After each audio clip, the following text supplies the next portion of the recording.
I'm Dr. Ofelia Tordesillas. I'm a pediatrician.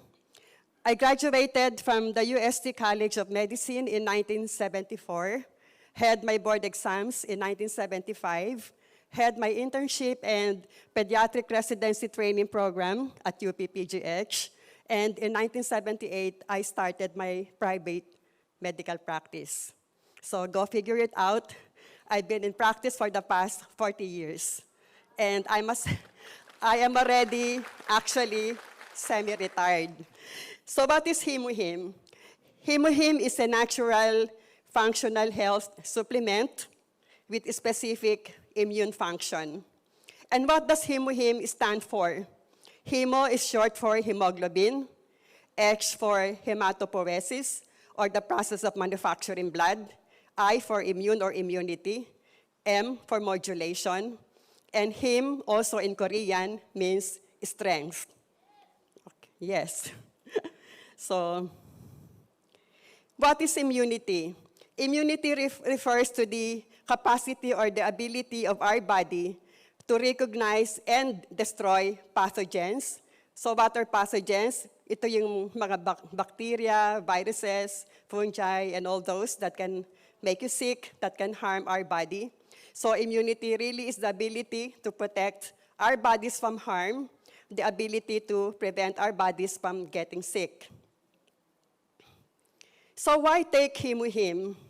All of us need a very strong and healthy immune system.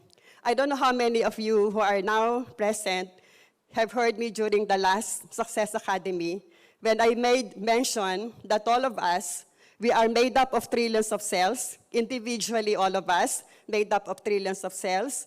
And of the trillions of cells, only 10% are human, 90% are bacteria. So we're only 10% human, 90% bacteria.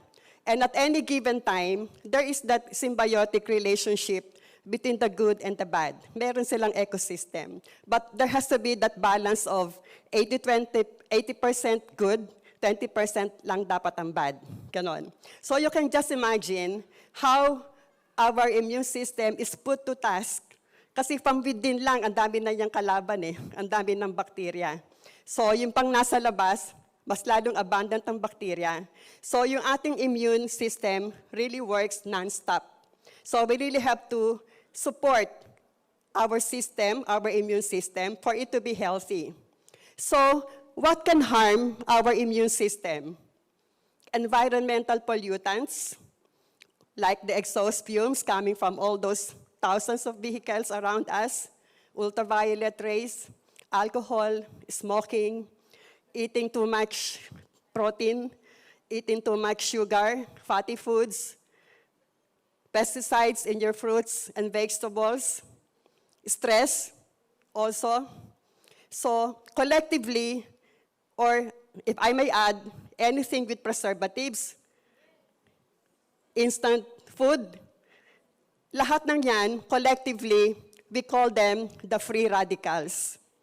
And if the free radicals are left unchecked, they will lead to oxidative stress or damage of our body. At pag nagkaroon tayo ng oxidative stress, yan ang nagiging sanhi ng premature aging, premature degeneration of our body, not only from the outside but also from within. Alzheimer's, heart disease, cancer, those are just examples. So siguro kayo din, madalas maririnig nyo, bakit ang bata pa noon may rayuma na? Bakit ang bata pa inatake na sa puso? Bakit ang bata pa na-diagnose na may diabetes, ganon? So, courtesy of oxidative stress, courtesy of a very unhealthy lifestyle, and stress is really the #1 cause of cancer nowadays. So, you really have to be careful. So, how can HEMOHIM help us? HEMOHIM can really help promote the recovery of our body against oxidative stress. If oxidative stress can lead to premature aging, bata pa, may wrinkles na, may rayuma na. Therefore, HEMOHIM can slow down the aging process. Yes. It can slow down the degenerative changes that may occur in your body. It has also been found out that HEMOHIM can activate our immune cells. Immune cells, the like of your white blood cells, lymphocytes, the natural killer cells, the cytokines, which all play a significant role also, not just in fighting infections, but is also in fighting cancer. So, yun ang kahalagahan. And hematopoiesis, as I mentioned earlier, this is the process of manufacturing blood. You can see in the slide, before and after taking HEMOHIM, you see a proliferation of the RBC population on your right, as influenced by HEMOHIM, because it has also been found out that HEMOHIM can activate your bone marrow to produce more blood cells and to increase the number of hemoglobin. It can also help boost stem cells which are very crucial to rejuvenation, repair, and anti-aging. Siguro marami kayong naririnig dyan na nagpa-stem cell para mas mukhang bata. Easily, that's 50,000 pesos per procedure. Sorry, yan, ginagalaw. So anyway, you don't have to go through that process. You don't have to spend the 50,000 pesos. HEMOHIM will be enough to boost those stem cells, to rejuvenate you. And then white blood cells. White blood cells are the cells of our immune system. They are very, very important because they are at the front line of our battle against infections. When our body gets assaulted by microorganisms, bacteria man yan, or viruses, the WBCs are really at the front line. Para siyang si Pac-Man that it's everything and anything that gets in the way until they explode at maging pus. Diba? Kaya nga pag minsan pagpa-urinalysis ka, WBC or pus cells, mga ganon. So, a patient with low white blood cell count is at great risk of acquiring infections. In the same manner, a cancer patient undergoing chemotherapy, the oncologist really make sure to monitor the WBC. Because in chemo, you not only kill the cancer cells, but also, including the WBC. And once the white blood cell count really goes down, plunges down, the oncologist is forced to stop the chemo, or else he'll be literally killing the patient. So, as shown in this slide, you compare HEMOHIM with all the other immuno-enhancers, and you see HEMOHIM, how really superior it is compared to the other immuno-enhancers.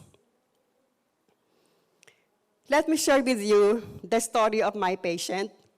He's 12 years old. He came to me with his mom, of course. Ang complaints, more than a year nang recurrent ang kanyang nose bleeding, and konting magsalita, may shortness of breath. That was April 24, 2017. I requested for a blood count. The reason why meron siyang shortness of breath, kasi anemic talaga siya. Look at his hemoglobin. It's only 9.2. Normal should be at 14 and up. The hematocrit, which is also the same as your hemoglobin, 28 yung kanyang hematocrit as against a normal of 42 and up. The WBC was dangerously low, and that's what really scared me. It was only at 3,400. Normal should be 5,000 to 10,000. The platelet count explains the more than a year recurrent nose bleeding. It's nandun siya sa low normal. The bracket should be 150 to 450. He was only at 164. Kaya siya nagno-nose bleeding. So I was tempted to refer him to the hematologist right then and there. But then I said, I would like to challenge HEMOHIM and see if it will work for you. Anyway, you've been through this for more than a year. What's another 2 weeks of trying to observe and monitor? So I placed him on HEMOHIM, 2 sachets a day, with instructions to come back after 2 weeks. But he came back more than a month, barely more than a month. And when he came back, 3 weeks na siyang walang nose bleeding, at kahit anong takbo niya, hindi siya hinihingal. And looking closely at his repeat blood count, May 29, the hemoglobin from 9 rose up to 13.9. And I said earlier, the normal is 14. So it's really at 14 na rin, ganon. The hematocrit from 28 rose to 42. The RBC count, well, it was not indicated earlier, but the WBC from 3.4 rose up to 7,900. And the platelet count, unbelievable, 370. The reason why hindi na siya nagbi-bleed, ganon.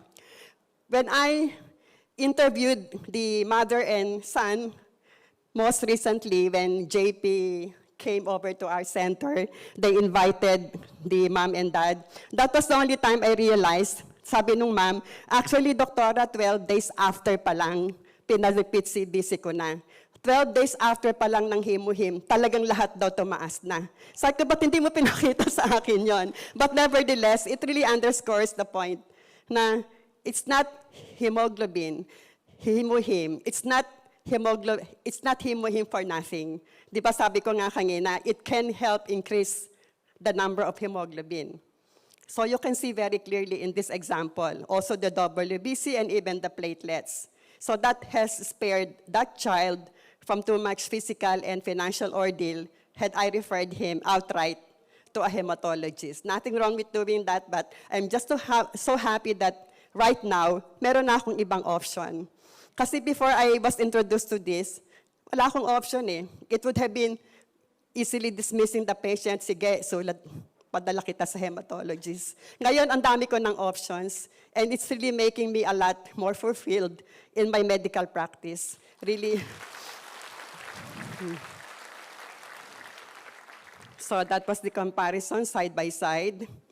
So HEMOHIM is perfect for everybody, from athletes to housewives to workers to students to elders. We all need physical strength, especially so for the aging population, because the aging population is more susceptible to a declining immune system.